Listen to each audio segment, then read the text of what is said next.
یہاں پہلے سیاسی ڈسیبلٹی پیدا کی گئی اس ملک میں، اور جب بھی ملک سٹیبلائز ہونے کے قریب ہوا تو کچھ نہ کچھ ایسا قدم اٹھایا گیا کہ ملک بھی سٹیبلائز ہو جائے۔ اس کے بعد معاشی ڈسیبلٹی پیدا کرنے کے لیے، بدحالی پیدا کرنے کے لیے ملک میں طرح طرح کے جتن کیے گئے، اور ایک وقت وہ بھی آیا کہ کسی جرنیل نے کانسٹیٹیوشن کے بارے میں یہ کہا کہ یہ تو ایک کاغذ کا ٹکڑا ہے، لیکن میں تو آج پریشان ہوں اس بات پہ کہ آج اس سے بھی 2 قدم آگے ملک چلا گیا، اور اس آئین کی بے حرمتی میں اتنا آگے بڑھ گئے ہیں کہ اس کو آئین کو سمجھنے میں عام آدمی جو ہے وہ بہت پیچھے چلا گیا۔ مجھے اس دن یہ بہت ہی ذرا سنجیدہ ماحول بھی پیدا ہو گیا، تو میں سمجھتا ہوں کہ اس دن میں دیکھ رہا تھا فیس بک پہ سعادت حسن منٹو سے کسی نے پوچھا باہر ملک میں کہ پاکستان کی کیا حالت ہے، تو اس نے بڑا ایک خوبصورت جواب دیا۔ تو اس نے کہا ہے جی کہ جیل میں جمعے کی نماز کی حالت اور پاکستان کی حالت برابر ہو چکی ہے۔ اس نے کہا یہ کیا بات ہوئی؟ اس نے کہا کہ اذان کوئی پترا دیتا ہے جیل میں، اور اس کے بعد امامت جو قتل کا ملزم جو ہے وہ امامت کر رہا ہوتا ہے، اور صفوں میں جتنے چور اور ڈکیت ہوتے ہیں وہ صفوں میں کھڑے ہوتے ہیں۔ تو آج پاکستان کی یہ حالت جو ہے وہ بنی ہوئی ہے۔ میں تو بڑا ایگری ہوا ہوں اس سعادت حسن منٹو کے اس اقوال سے۔ تو میری گزارش یہ ہے سر کہ میں تھوڑی سی جناب وہ سجیشن دے دوں کہ کیا جو ہے وہ میں ایگری کرتا ہوں جن میرے بھائیوں نے یہ کہا ہے کہ ججز اور جرنیلز کی جو آگے نئی نوکریوں کی انہیں امید دلا کر ان کو کرپٹ کیا جاتا ہے، اس کو ہمیشہ کے لیے قانون سے جو ہے وہ بند کیا جائے۔ دوسری بات جو میں ایک اور عرض کرتا چلوں کہ جتنے بھی ہمارے جرنیلز اور چیف جسٹس اور جتنے بھی یہاں سے گزرے ہیں، وہ جب ان کا پیریڈ ختم ہوا ہے تو پتہ نہیں کیا کیا لے کے وہ ملک سے بھاگ جاتے ہیں، اور اس ملک میں ایک آدمی بھی ہمیں نظر نہیں آتا۔ تو یہ بین لگایا جائے اور قانونی امینڈمنٹ کی جائے کہ جو بھی ملک چھوڑ کر جائے گا اس کی تمام مراحت جو ہے وہ بند کر دی جائے۔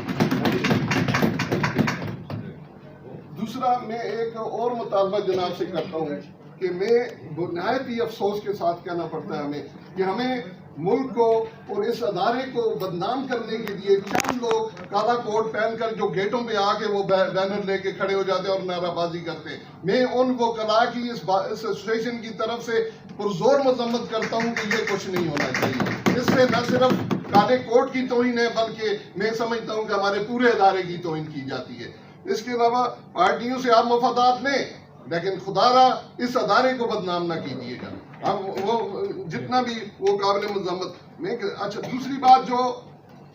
امریکہ کے 6ٹی امینڈمنٹ کو آپ اٹھا کے دیکھیں کہ وہاں سے جونیئر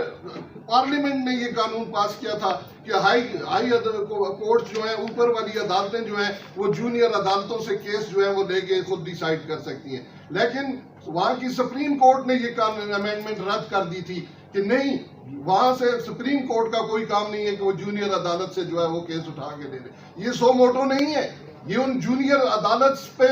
بد اعتمادی کا اظہار ہے۔ تو ہم اس چیز کی پرزور مذمت کرتے ہیں کہ کسی جونیئر عدالت سے کوئی کیس لے کر سپریم کورٹ خود نہیں چھوڑ سکتی۔ یہ سو موٹو نہیں ہے، یہ ان کے ساتھ بد اعتمادی کا اظہار جو ہے ان پہ کیا جاتا ہے۔ تو میں ان کے ساتھ ایک اور یہ گزارش کروں کہ خدا را اب کانسٹیٹیوشنلی جو آپ کرائسس پیدا کر رہے ہیں یہ جان بوجھ کر پیدا کر رہے ہیں، اور میں سپریم کورٹ سے استدعا کرتا ہوں کہ آپ خدا را اپنی ججمنٹ کو تو کم از کم اس پہ تو عمل درآمد کریں۔ آپ نے کل ججمنٹ دی تھی، آپ نے 63A کی سینٹ کا جب الیکشن ہوا تو آپ نے کہا نہیں جی ہم مداخلت ہی نہیں کر سکتے، اور ان کی ووٹیں کاؤنٹ ہوتی ہیں، اور جب 63 تو آپ نے پنجاب اسمبلی کے لیے جو ہے پاس کی تو اس کے آپ کی تو تشریح اور تھی۔ آپ تشریح کریں، آئین کے مطابق تشریح کریں۔ پاکستان سپریم کورٹ یہ اختیار نہیں رکھتی کہ وہ قانون بنائے۔ یہ بار ایسوسیشن میں سمجھتا ہوں کہ آج کا یہ اجلاس یہ قرارداد ہم پٹ اپ کرتے ہیں اس میں امینڈمنٹ کہ